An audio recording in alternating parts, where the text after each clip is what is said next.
Click Compliance. Click HOS. Click Logs. Find the desired logs to print using the Options menu.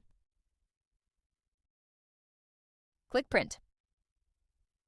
Select the correct printer and print options, then click Print. Transfer is used to transfer logs to the U.S. Department of Transportation or other authorities. Usually, the driver completes this transfer through MyGeotab drive during roadside inspections. However, when the device is outside the cell coverage, audit administrators can transfer the desired logs from the database to the appropriate authority using this function.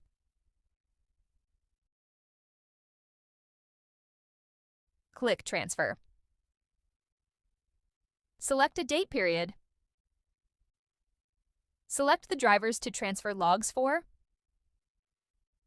Select the transfer type. The officer involved will typically communicate if they would like the log sent via email or web service. Enter any comments such as the officer code. Click Send when ready. Click either Transfer to FMCSA or perform a test transfer. Note that you can send data for up to 5 drivers at the same time. Congratulations! You've completed this tutorial for printing and transferring HOS or ELD logs.